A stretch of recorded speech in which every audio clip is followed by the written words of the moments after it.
Good evening, Drew. How are you doing? Whoa. Whoa. It, I'm a little too close there. oh no, There we go. That's probably better. It sounds like you're in the toilet. I'm definitely not in the toilet. Are you on a new headset?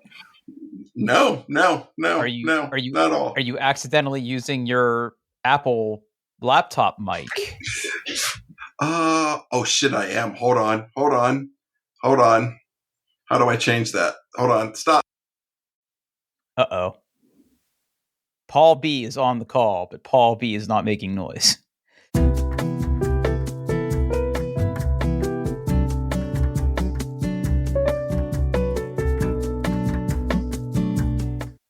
Okay. I really hope you stitched both of those episodes together. Yeah. So apparently with Lipson, if I hit end call, it's fucking over. Well, were the instructions unclear? You cannot rejoin the call, and I could not change my mic midstream. So, man, podcasting. Wow. Oh, yeah. Well, we did it. Everything. How are you? Everything's fine. How are you? Yeah, everything's great. Everything's great now. I'm okay, buddy. I'm okay. It's works a lot right now, and I've got other stuff that's driving me crazy. How about you? What's going on with you? Yeah, the same. Work's very busy. Yeah, last week Zachary, my son who's in college, had his first real oh no, I'm sick. Yeah, and that was not fun. Do you want to talk about that? Because you briefly mentioned it after we finished recording last week. Do you want to talk about it? Yeah, I mean, I'll just briefly so obviously he's on immunosuppressants. Sometimes he gets sick and it just hits him harder. So 2 weekends ago, well, actually not even that. It was So it was 2 weekends ago. We brought him home. He wasn't feeling great. He stayed with us on Monday. We took him to the doctor. They diagnosed him with strep, got him some meds, and we took him back to college, but he just kept feeling worse and worse and worse. So I went up and got him on Wednesday. I don't know. The time is meaningless. Brought him home, got him to the doctor, or we got up that no, Jennifer she was feeling sick. Jennifer got him that evening, brought him home. I took him to the doctor, where they diagnosed him with having in addition to everything else, he had ear infections. So got new medicines for that. And then I took him back to school, and then he came home again that weekend because being sick by yourself sucks. But he's doing better. So yeah.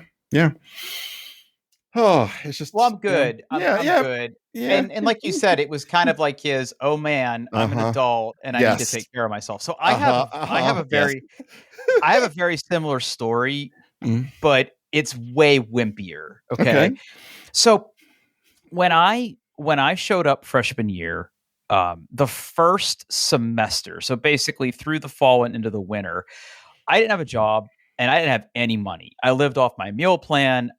All my friends, either had jobs or had money that, their parents had given them or, basically had an allowance. Right. My parents didn't do that. And there's a lot of reasons why. And I was too proud to ask. So I had no money. Okay. I had worked in a grocery store in high school and I had a little money saved up, but it was emergency money. I wasn't about to tap into it when I was on campus. Anyway, that first semester, I got chapped lips, real bad. And I was just well, I don't have any money and I can't go buy chapstick. Now, this is 1998. Chapstick is 85 cents, right? Yeah. Right. I have no money. And my lips just got worse and worse and worse till basically they were sloughing off. And eventually I sheepishly asked my roommate, can I borrow a couple bucks? And he's like, I thought you'd never ask, dude. I was really worried about your lips. So I went through the same thing. It was just well, someone will notice and it'll someone will give me chapstick and it'll be fine because that's how it's always been. Like my mom would go to the grocery store and come home with chapstick or whatever at the drugstore. But that's when it kind of hit me. It's like, hey, you need money for stuff, and that's like when I went out and got a job and was able to sustain myself after that. So same thing. It's tough out there, man. Yeah. It is. Yeah, it's no fun being sick by yourself too. So yeah, I get it. We're happy to make the drive. So well, okay. So let's talk about getting sick for a minute. So we're both elder statesmen now. Old men. Yep. How many times a year do you get sick? Like, I can't work sick.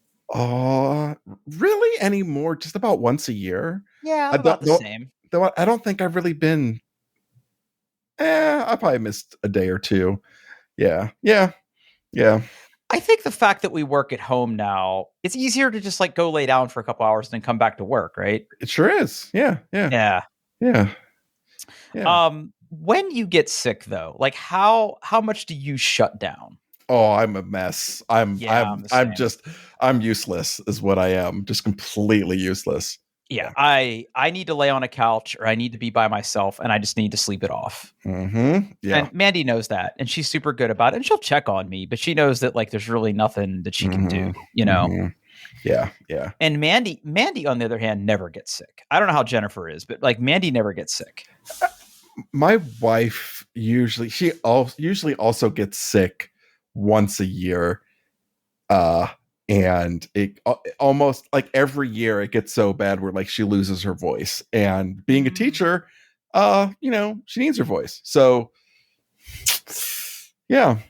So that happens about once a year for her too. Yeah. I mean, Mandy will get a sinus infection every once in a while, or she'll lose her voice or have the sniffles, but she's not like hard down for the count. You know what I mean? Not like me, like I'm a big baby. Now I will say, and she's going to hate that I talk about this. Back in September, we think it was a touch of food poisoning. And my wife never vomits, but for about 6 straight hours on a Saturday night. Oh no. It was coming out of both ends of her. And she didn't know what to do. Like she was legitimately concerned. I'm like, babe, it's just something you ate. You're going to work it out. And like, but that never happens to her. And I feel like as an adult, unless I drink too much, I don't really throw up anymore. Okay. Yeah. I mean, that time that I had that touch of appendicitis, I was dry heaving and nothing was happening, but I don't really throw up that much anymore. Yeah, I don't like throwing up. I don't think anybody likes it. Well, I mean, everybody has a kink, right? Yeah, I mean, somebody does. Yeah. Oh. All right. I did click the link for the next topic. Okay. I'm very concerned. No, it's okay. So I've heard about this thing on many podcasts. This is not something I discovered on my own. I've had it probably for like 3 months now, but I'm finally ready to talk about it. So I bought a terminal, and that is spelled TRMNL, no vowels. It's very Web 2.0. The website is like useterminal.com. There'll be a link in the show notes. And what this thing is, it's a little internet connected e-ink display. Okay. And it is very nerdy. Very nerdy. All right. So what the idea is, so basically you buy this thing, they have this website, they have a whole bunch of plugins that they've created. They have user-defined plugins. If you pay for the developer mode, you can make your own plugins. And like, there's quite a bit of stuff on here. So like, there's what kind of plugins exist? There's everything you can think of. You can get a poem every day. You can see your GitHub contributions. You can see the status of like pull requests in GitHub. You can connect it to Calendar. You can connect it to to-do apps. You can connect it to Reddit if you want to watch a particular subreddit. So many different things. And then there are other developer designed things that you can also plug in. So basically what you do is you like to pick the plugins you want, you configure them, and then you control what shows up on your display. Now, granted, this is just an e-ink display. It is not backlit. It's just there is a button on the back, but it's basically useless. Essentially, this thing connects to the internet, and like I think by default, like every 15 minutes, it reaches back out, figures out what it needs to display, and displays it. The company is very open. If you don't want to use their service, you can run your own version of the website. They give instructions for how to build your own if you don't want to buy it from them, but you do want to do this. It's very and really it's all it is. It's not a touchscreen. It's not interactive. It's just an e-ink display. The battery lasts like forever, and obviously, the more frequently you update it, the more the battery takes because it has to wake up and connect to the internet. The battery lasts like, I think I've charged it once in 3 months. It's just absolutely ridiculous.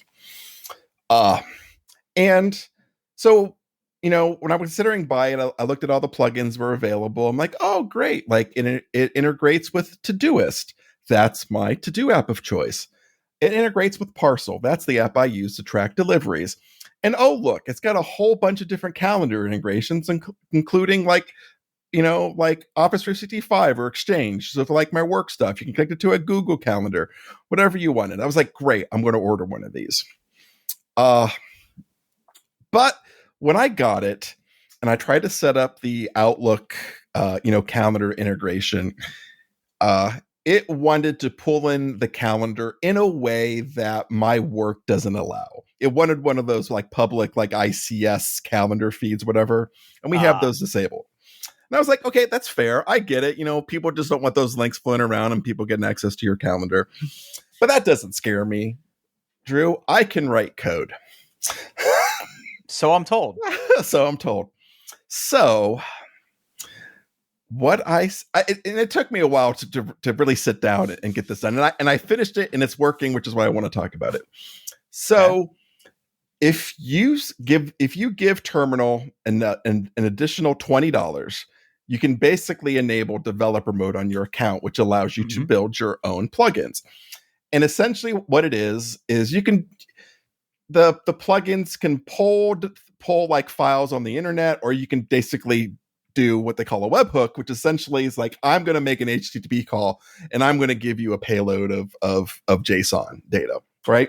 And then from there, they use a templating language called Liquid, and they have their own like special like design system, so things look well. If you want to do a table, they have like different layouts. So they have this whole system for like, here, you send me the JSON, and then you can build what you want it to look like in HTML in this Liquid kind of templating language and get it all done. Now there are some constraints. There's a limit for how many times you can send them data. There's a limit for how many times you can refresh your screen. And they only accept 2 kilobytes of data in that when I send it to them. Payload. Yeah. The payload, which is big, but not super big. Right? And you can you gotta be thrifty. Yeah, you gotta be thrifty. And you actually can pick it up to like 5 kilobytes if you give them like $15 more or $5 more a month or something. And I'm like, no. I can get this thing down under 2 kilobytes, no problem. What I really wanted to do was write a little, just like a command line app with no user interface. And I started going down that way. And actually I vibe coded like 99% of this app. But unfortunately, so Apple provides this framework called EventKit, and you can use EventKit to access calendars and reminders. So what I did is I went to Apple Calendar and I hooked up my Outlook calendar that way. Oh no, my chunks. Yep. Oh yeah. Yeah. It's funny. It took a long time for Libsyn to launch for me today. Yeah. Suggest Drew Fergewell recheck their system resources and reload the page. Oh no. Paul? Uh-oh.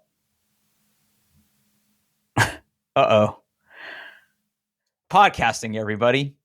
Everybody should have a podcast. Welcome to my podcast.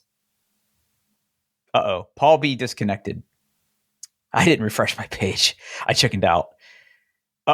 Critical chunks. Man, Lipson's having a hard time tonight. Isn't this cool? We're just kind of talking about a podcast on a podcast. It's very meta. Uh-oh. Paul B's on the call. And we're recording again. There we go. Yay. Okay. Podcasting. Man, it did take a long time to reconnect though, man. I'm just I'm recording though. This is going to be an absolute hot mess, but I'll figure it out. Okay. I'm sure you're going to do fine. I totally refreshed my page and everything worked fine. So I hooked up my work calendar into Apple Calendar and I started playing around with EventKit. Now, Apple is really big on user permissions to, like, you have to say, like, hey, I want to access your calendar. Do you allow it? Well, that just doesn't work in a console app. You have to have a user interface for it to prop up the permissions dialog. So I'm like, okay, screw it. So what I did, so then I had another idea, Drew, another idea. Shortcuts, Apple shortcuts. So I built an application. I put just one, it's like old school, like Visual Basic 4, like demo. I put a button on this thing. When you click the button, it pulls from my calendar, it formats it into JSON, and then it sends it up to terminal. And then I took that functionality and I put it into what they call an app intent, which allows it to be called from Apple shortcuts. So then I set up automations in Apple shortcuts that every hour it calls this app intent, which grabs my work calendar, formats it in JSON, posts it to the terminal services. And then it's a little ugly still, but it's definitely working and it's great. My calendar gets up to date on my terminal and it's running on my Mac Mini that's sitting underneath my desk here, and I don't have to think about it. It's worked consistently every time, flawlessly, since I set up those automations to run every hour. And it's great. So like I've got like 3 little screens on my terminal and they change every 15 minutes. The first one is my work calendar. And then the second one has, it's what they call a mashup that has multiple plugins on it. So on the left side is all of my tasks I have to do today from Todoist. The right side is the weather and my location. And then the third one shows me when the next Columbus Blue Jackets game is and who they are playing. And then my deliveries that I should expect today. Which I always. What are you using for the delivery? I use an app called Parcel, and it's got I'll find it. Parcel. It's Parcel.app. It's not a free app. It's still pretty cheap. How does it know? Does he give it access to like Amazon? So it's got Amazon integration where it just basically sucks in your Amazon orders. And then if you launch it and it detects like a tracking number in the clipboard, it's like, oh, you want to add this, don't you? And I do.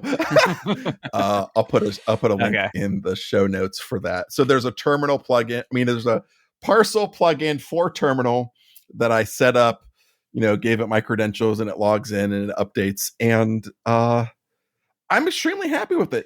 It's not a very big display. It's maybe like, I don't know. I have to look at the specs. Maybe it's like 6 or 7 inches diagonal. It's clearly a 3D printed case. It's fine. I mean, it's not like the like rough, jagged 3D print. It's a nice 3D printer, but it definitely looks. It could be injection molded. It definitely feels 3D printed. But it's great. I just have it sitting here on my desk, and I can just look down as it changes throughout the day and see what my next, what I have to do for that day and what's going on. And it's great. Now, these little things are not cheap. I don't know. It's not that bad. If you go through and so they're going to sell a bigger one called the Terminal X, which is bigger. That's not out yet. You can pre-order it. But the little one, the original terminal is $140. If you want to enable developer mode, it is $20. But you can also spend if you spend $25, they give you what's called the Clarity Kit, which includes a battery upgrade. So it's got a bigger battery, the developer edition, and it comes with a USB-C cable. Whatever. I was going to say there seems to be a lot of options here. Yeah. I got it in the they don't have my color anymore. I got it in the gray, which I think is currently sold out. Yeah. Sold out. Yeah. I like the look of the Sage. Mm-hmm. Honestly. Yeah, it's not bad too. That's also sold out. I think they're really kind of like selling the original terminals, and then they're going to go to the Terminal X, which is a bigger display. But honestly, the bigger display wouldn't fit where I had it. It would cover part of my monitor. So, and it's e-ink. It's not a super high resolution e-ink display, but it's perfectly fine. I can read it sitting here in my chair. I can read all the stuff. It's not backlit. It's not a touchscreen. It's just a dumb e-ink display that asks the terminal services, "Hey, give me some." Or I don't even think it gets HTML. I think the HTML is rendered on the server into like a bitmap, and that's what gets sent to the device. But it works great. I played with some e-ink displays and like Raspberry Pis and Arduinos, and that's literally what you're doing. Like you render an image and then you send it to the display. And they keep getting software updates, like the refresh rate, or like, you know how e-ink works when you're changing a lot of the display, how sometimes it can flicker. It used to take, it has like latency. So it used to take like, the screen changes had a very like big flash. It took a long time. They dramatically improved that. It still does kind of flash when it changes because it has to redraw, but it's much less noticeable. It's much quicker. Like I said, and like if you don't want to buy one from them, you can build your own. They have instructions for how to do it. So I see that. Yep. And they what they say is like, hey, if we go out of business, like here's how to host it yourself. So go nuts. Okay. So I mean, I would not recommend this to if you just stuck to the plugins that are built in, it's fine. But this really does feel like it's meant for nerds. It's meant for people who want to get in there and do weird shit with it. And 100%. Yeah. And whoa, that was a big thunk in my house. This is a weird episode. Yeah, I was gonna say I heard that. We're doing so good tonight, man. We're doing so good. Oh, I may not even edit this. I may just let it ride, bro. Just let it ride. Who cares? Nobody listens. Nobody listens. It's just us. So yeah, that's my adventures with Terminal. I really like it. It's good. It's fun. I had fun having that problem, writing something to solve my problem and watching it work. It's great. Like it works. I can see my calendar. Woo. I did that. I made that happen. I wrote that code. I made the ugly UI. I did that. I did that. Oh. No, this is cool. I have some friends that have like, I guess this is, I don't know what you call this class of device, but I think there's other companies that do something similar and also have color displays. I like the idea of e-ink though. And like the battery lasts forever. And obviously if you want it to last longer, you can say like, hey, like only refresh the display every 30 minutes or an hour. You can even do things where like, I'm not doing this now, but like if you wanted to have like maybe I don't want to see my calendar on the weekends, I can totally do that and hide that particular screen on the weekends. So, or do something else depending on the day of the week. So it's a really robust, but nerdy user interface, very nerdy, very, yeah. So, if you're a nerd and you don't mind, reading some documentation and getting your hands a little dirty, it's fun. It was good. I enjoyed it. I always enjoy that. Well, cool, buddy. I'm happy for you. And you keep it in your office? Yeah, it's sitting basically underneath my monitor, sitting on my desk. So, yeah. Huh. Oh, no, my chunks. Again.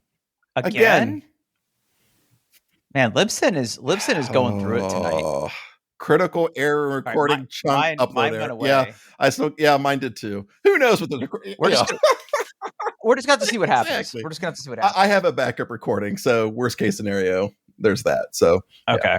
All right. So moving right along, some good announcements out of Steam this week. You want to set the stage here? So a while ago, how many years ago was it when they came out with the original Steam Deck? Well, no, before that they had a Steam machine as well before, or something.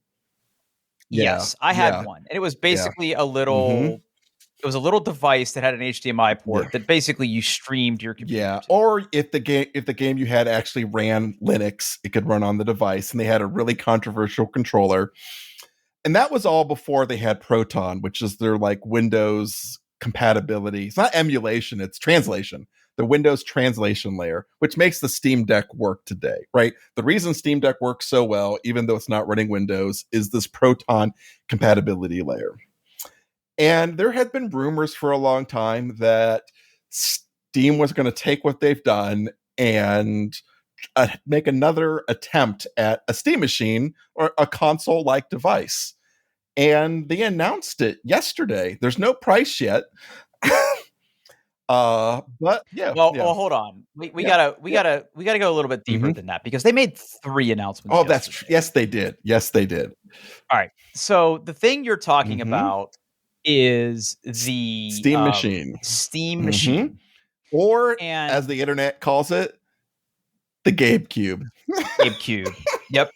Which I just absolutely I love great. That so much. I love it. Yeah, so apparently it's going to be based on AMD's Zen 4 architecture, which is technically one generation behind, because we're on Zen 5 now. 16 gigs of RAM. And AMD is doing some kind of custom GPU for it with 8 gigs of RAM. Look, is this going to run Cyberpunk?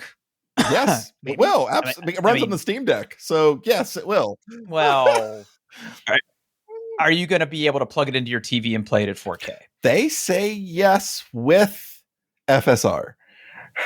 Right.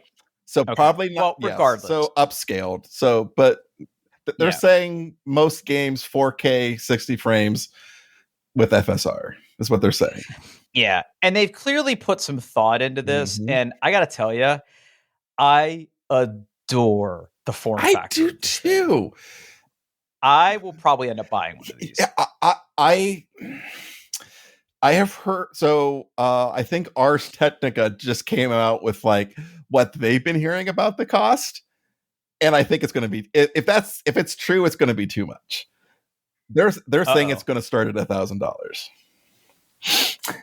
I think that's too much. I think if this thing is $500 or $600, it's going to sell like gangbusters. You know. Well, I don't know. I mean, how much was your Asus ROG X Ally X Xbox X?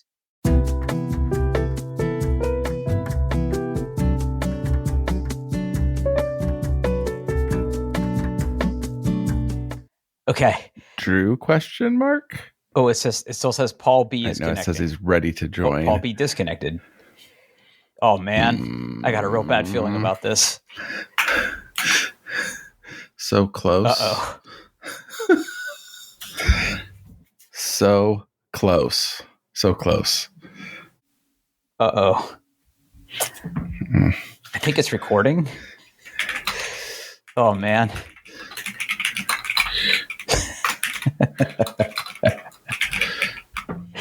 Oh, my God.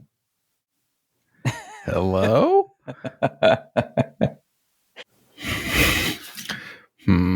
Okay. Oh, man. What do we even do here? Okay. I have to take a picture and send this to Paul.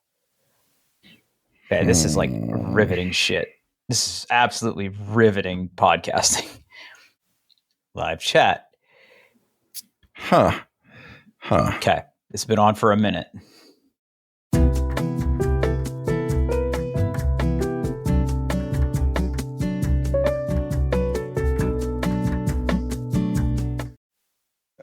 Hey. Hi. Hello. Okay. Well, we should pause because at this point, I'm going to speculate that you've been furiously stitching together the shattered remains of this podcast. I haven't even begun to think about it. Okay. So listeners, I have a folder just full of MP3 files and hope. Okay. So listeners, if this podcast to this point has seemed a little disjointed, poor Libsyn tonight. And I should clarify, this is the first time in the history of this podcast in almost 300 episodes that we have had to span multiple evenings recording. Yes, because of technical difficulties. Yep. And we just spent the last 10 minutes or so trying to get into a call together. Yeah. Yeah, I mean, look, we'll see what happens. Yeah. We're professional IT people, which means we're mostly janitors. So what I did is I actually registered a Libsyn account because I don't have a Libsyn account. Every time I join your call, I'm joining. It lets me join as guest. Now I logged in and I got the same Nginx little error message that you got. Yeah. Well, I've seen those before. Yeah. Same. But it did finally let me in. But when I was clicking the link from my email, it was just sitting there spinning. Yeah. And I just started brute forcing it. I was like, this seems like an API issue. So I just started hitting the button until it finally let me in. Yeah. So, all right, we're back. We're back. Where did we leave off? We were talking about we're talking something Steam related. I don't know if we were still on the controller or the we're talking about the Steam machine because it was oops all heatsink. Right. I think that was the last thing we talked about. But okay, so let's pick off where we left off, and I'll try to make this brief because of all the things they announced, though. I'm super excited for the VR headset. I was gonna ask if that was up your alley. Okay. Obviously, I'm not a big VR person because it makes my tummy sick. Okay. I love VR flight simulators, whether it's my expensive, buy each jet military sim one or just regular old Microsoft Flight Simulator. Playing those games in VR is great because you can view the instrument panels, you can free tilt your head and look around. I've tried those other accessories that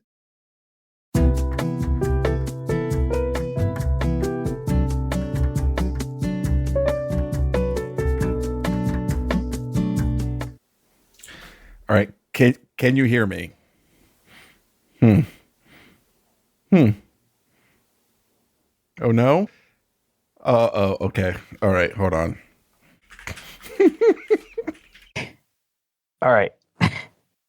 Paul. Right. Any luck? Oh no. I can't hear Paul. Oh no.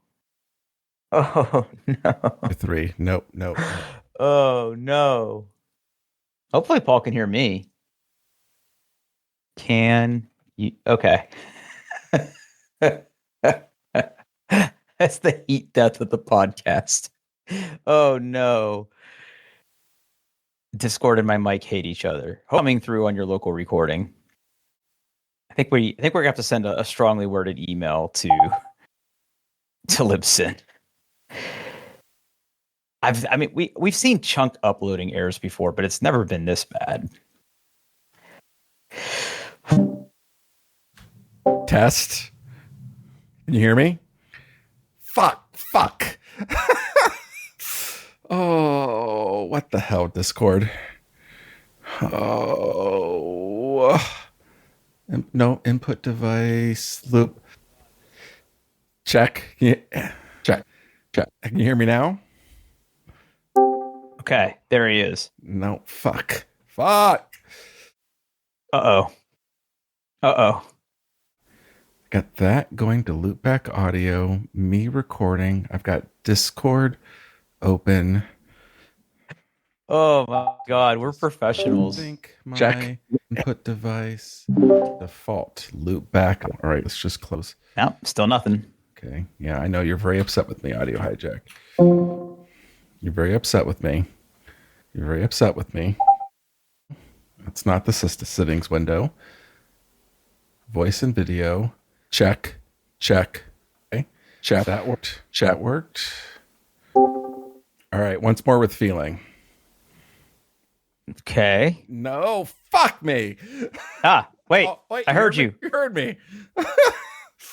Wait. It's cutting off. It's cutting off and gating. Yeah. Hold on. Fuck me. It's like you say something, but it's only capturing like the very middle of what you're saying. Is that any better? Oh, it's 100% better. Okay, there we go. All right, I changed Discord to say instead of custom to voice isolation, and fuck it, it works, dude. Okay. Yeah, I don't even want to have to tell you what I'm currently doing to get this fucking thing to work. I have to use not one, but okay. So for some reason, is this the show? Yes, are we recording? Yes, I'm recording. I don't know. The audio quality is going to be crap, but that's okay. I don't care. You sound kind of echoey, but people are just going to live with it. Oh, all right. Discord and my USB XLR interface do not like each other. Never have. Okay. So to get this to work at all, so I have another Rogue Amoeba tool called Loopback, which creates virtual audio devices. Yep, I'm familiar. Okay. So I'm telling if I tell Discord to listen to my interface directly, it will not work. Period. Nothing. No audio. Zilch. So I tell it to, hey, listen to my the Loopback interface. Then I run an audio hijack session that says, take my mic and put it into the Loopback audio. And while you're at it, record it and also record Discord. So, I don't throw around this word a lot, Paul, but you're a hero. You're a hero. You're a hero. I'm a hero. Oh. Okay, listen. Let's be done talking about the Steam Machine stuff. We have to get through this podcast. We have to get through at this point. Oh. Okay, so this is a shit show. It is a shit show. 300 episodes in, and we finally get hit pretty hard with some bugs, right? But we're doing it. Yeah. Okay, but here's the question, though: is this worse than the time that I was driving home from Florida? No, it's okay. Not. It's not. No. It sounds much better than that. So, all right. Okay. Okay. All right. So just a couple more topics, and then we can end this curse. We can free ourselves of this curse. How do you feel about this iPod socket? So when I first saw this, the first time I saw this on my social media feeds, I think it was either on Blue Sky or Mastodon. I'm like, oh, look, someone's making a joke. Apple is making a sock for their iPhone like they did for the iPods. Ha ha ha. And then I saw it again. I'm like, oh, someone's retweeting that same joke. Then I saw another one, and the link was to like an Apple press release, and I was like, "Oh no, oh no, this is real. This is a real thing." Yeah, Apple. Okay, so they announced this iPhone Pocket, which is a knit bag for your iPhone that you can wear. It went on sale today, and Drew, it sold out in 2 hours. Hey, Paul, did you buy one? I tried to buy one. No luck, I assume. Oh. Nope. Mm-hmm. The colors I wanted were sold out. I love this. So here's the deal: when we went to Europe this year, I had one of those like shoulder bags, not a fanny pack. I'm a little too advanced for a fanny pack. I had one of those shoulder slings, right? I love that fucking thing. Okay. I am a thicker gentleman who can't always get his phone in his pocket if his jeans are too tight. Hold on. What? I'm not recording your side of the audio. Oh. Okay. Well, let's back up. Back up. Okay. Hold on. I think I can do this live. Hold on. Recorder. I can just put a recorder. I can put it. No, wait. No, I am. I'm going to leave this in. Hold on. Off. Okay. It was recording? Yes, I am recording your side. I'm good. No. Oh, thank God. Okay. I'm good. God, this show is such a mess. Anyway, yeah. iPod sock. Okay. Yep. So so when I was in Europe, I had that, right, and I liked wearing it. And being a thicker gentleman, sometimes it's hard for me to get my phone in my pocket, depending on if I'm wearing like dress pants or tighter pants, right? Okay. I love this idea. I love this idea, and the short one is the one that I wanted. Okay. Yeah, I wanted black. I would have taken black. I would have taken brown. I would have taken sapphire. Yellow, orange and yellow looked pretty cool. I would have also done orange, but yeah, it's completely sold out. And I didn't know about this, by the way, until people started mocking it on, like, much like you on social media. I was getting TikToks of people like roasting Apple fans for buying this. Yeah. Paul, I love this. I want one of these things. I'm glad it has an audience. To me, I look at this stuff, and granted, they worked with, I know, like some famous designer. Actually, fun fact: the designer they worked with is the designer that made Steve Jobs' black turtlenecks. Black turtleneck. Yep. Mm-hmm. Yeah. So what is it? Issey Miyake or something? Yeah, something like that. Yeah. And. Yeah, I mean, this is definitely not for me. To me, I look at this, I'm like, this is the exact kind of shit that Apple does that people like go like, oh, these Apple fanboys will buy anything. I mean, it's not for me. I would want this. Okay. And I got to tell you, right? I don't know if I talked about my Toomey bag that I bought, but Toomey sells accessories very much like this, where you could just buy a little carrier for your phone. And like the play here isn't just that you can wear this on your person, but you could loop it over your bag, for example. So you could like take this sock and you could wrap it around. There's a picture of it on the website. Like you could wrap it around your bag and just basically have that be your carrier. Now, am I going to do that on the subway where someone can just reach in and steal my phone? No. But if I'm in a meeting with clients or on an airplane or something, having access to my phone like that makes way more sense to me. And I got to be honest, like I really like the look of it. I like the way that the weave kind of looks and that it looks like it's a little stretchy. I mean, fine, make fun of me. I'm that Apple guy that will. I mean, I won't defend everything Apple does, but I fell in love with this when I saw it. And like I said, I think the short one is the one for me. Yeah, and you're right. It's sold out. It's completely sold out. Every color is sold out right now. Yeah. When I looked earlier today, I think I could still get purple or pink. Everything else was sold out. What about long? Yeah, even the long ones, which are almost $100, $80 more than the short, are completely sold out. Wow. Yeah. Huh. Yeah, it's crazy. Huh. It's crazy. Well, I'm sorry you did not get one, Drew. Yeah, but I will continue. I will persevere. But yeah. So this isn't for you, huh? No, not at all. No, I have no need for this. I have pockets that work. So, well, yeah. I mean, I guess. I mean, like the funniest take I did see is, all these companies will do anything but put pockets on women's clothing. So, yeah. Yeah, it's not for me. It's not for me. I think the whole thing's kind of silly. I think the price is a little outrageous, but apparently I was wrong because these suckers sold. So, yeah, they 100% did. Mm-hmm. They 100% did. Yeah. Okay, so moving right along because we don't know how much longer we're going to be able to do this. I discovered, man, I lost the website. Hold on a second. Oh, fuck. Hold on. Where did it go? I fucking had the website open and I lost it. No.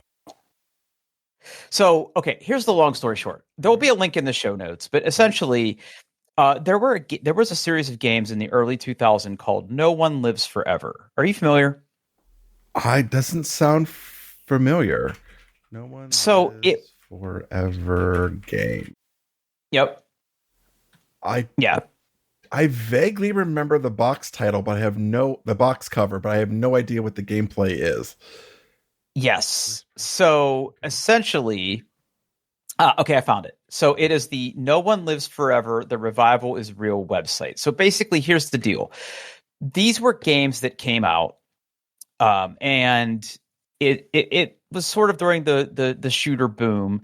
It was almost like a mix between GoldenEye and maybe one of the more recent Wolfensteins. Let's put it that way. Okay. The graphics were pretty good for their time. They weren't terrible. And it starred a female protagonist, and you were like this 60s spy. It was very Austin Powers-y, except it wasn't quite as full of innuendo and all that other shit. But they were really fun games. I loved the first one.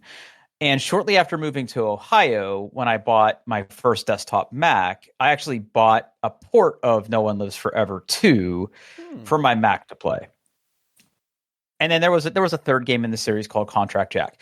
Now, this is one of those games where no one really knows who owns the rights. Oh, that typical game. Right. Hell. Yeah. So I think we're all familiar with the website GOG or Good Old Games, which I think they just go by GOG now. Yeah. They're doing the Lord's work because they find older games and they make them work with modern systems. So I have a really extensive library, not expensive because those games aren't very much money, a very extensive library in GOG of classic games that I played growing up. And the No One Lives Forever series is one of their most requested, but they can't legally do it because they don't know who to ask. Microsoft's in there. There's a bunch of other people that sort of have a piece of this thing. So it's just been sort of languishing. So what people basically figured out is, okay, well, if nobody owns it, then everybody owns it. And they basically just said, fuck it, and are actively encouraging people to pirate the game. Okay. So there is a website you can go to that basically is keeping the game alive. So not only do they provide a way for you to download it, but it's been modernized for Windows 10 and Windows 11 PCs. Nice. So it has widescreen support. The fan support of this game has been great. I started replaying the first one today. It seems really sketchy when you download it because it's like a giant exe. Got it. Okay. But no, it's legit. So I was replaying the first game and just absolutely, it's so funny. There's so many good one-liners in it. So if you're interested in that, or you even know what I'm talking about, or you want to download it, there'll be a link in the show notes to go and get it. So I'm really super happy that someone finally got their shit together, and they have all these backup mirrors in case people take it down or whatever. So yeah, that's awesome. And yep. And then the last thing I want to mention is if we were still recording this on a Thursday, I would have said it was happening this weekend, but it's literally happening right now. I think we've talked about the game Escape from Tarkov on this podcast before, and how I've gotten into it. Mm-hmm. They have officially announced their 1.0 release. This is a game that has been in beta for 10 years. It is built on an ancient version of Unity. It's so rickety. But they're releasing 1.0 tomorrow. Oh, and not only are they releasing 1.0, they're also releasing on Steam. Oh yeah, because they have their own distribution. Distribution. Yep. Now it functions the same way of the way I bought it, by basically sending my money to Russia, which, say what you want about that. Yeah. It'll still have a launcher and everything, but you'll be able to buy it from Steam. It's currently on sale as we're recording. I think once it officially launches, the sale will end. They're just trying to encourage some more pre-orders. This game has taken over my life. I think it's a great game. I love that there's a dedicated PvE mode because the game, at least in its beta form, had a lot of cheaters. I could deal with some bad deaths in a PvP game, but when the game's already very punishing, cheaters just amp that up to 11. So the fact that there's a dedicated PvE mode is great. I've been playing this with my friends Jeremiah and a few other people. I'm always looking for more people who want to play. So I will probably end up streaming when the game officially launches 1.0, which I think happens at midnight Eastern tonight, if my date time math is correct. So at some point this weekend, which will already have come and gone when this podcast comes out, I will be streaming the 1.0 release as we sort of, because the other thing too is that as part of the 1.0 release, they're releasing a branching story, an overarching story and plot to the game. Previously, the game was sort of told in drips and drabs from atmospheric clues in the game, and then there's these series of traders that you interact with that give you missions that increase your standing. They were all sort of loosely interconnected, but now there is an actual story arc that has, according to the developer, multiple endings depending on how much you do. So in order to do that, though, you have to reset your progress to 0. Oh, okay. Now, in the PvP mode, they force you to do that. So several times a year, they hard reset all the PvP players to 0, because at some point, once you have enough money and gear, it's sort of trivial. So what they do is, in order to keep the player base sort of like on the same level in PvP, they force what's called a wipe. They reset everybody to 0 and you start over. PvE has always been optional, but if you want to take advantage of the story, you have to reset. And I got to tell you, I think I have several hundred hours into the game, and I don't mind resetting, even though I have incredible gear. My character level's really high. I'm super excited for 1.0. I hope it lives up to the hype. There's a lot of speculation because they've been keeping it close to the, like they've told us a lot of the stuff that's going to be coming, but they've held back on a lot of stuff too. So I'm really anxious to see sort of what happens. So 1.0, big deal. Are you I would ask if you're aware, but I see it's on your wish list. You're aware of the new parody Escape from Duckov? Yeah, and it's good. It's actually good. Yep. Good? Okay. Yeah, I have friends that have played it. I just haven't had time. I haven't had time to buy it and play it. Even the developers of Escape from Tarkov are like, yeah, this fucking rips. Like they were playing it. And it's actually pretty good. So Escape from Duckov, we'll put a link in there to that too. Yeah, it's basically it's with single player, right? Like platform player versus environment, but it's all ducks. As soon as this game has controller support, I'm going to be playing it. Yeah, no, it's legit. Like my friend Jeremiah picked it up because he's also like the game is also taking over his life. Here's the thing. If you're a certain type of autistic person like I am, Escape from Tarkov just fucking hits different. There's no game that has a sauce like Tarkov. None. Like Arc Raiders just came out, which is in the same genre, and that looks really fun, but I have no desire to play it. Like Tarkov to me just fills that need. And honest to God, hey Paul, you know what season it is, and I don't give a fuck. What? Call of Duty season. Oh, yeah. It's Call of Duty season, and I don't give a shit. Between this and Battlefield 6, like, those are the games I'm playing right now. Okay, so, okay.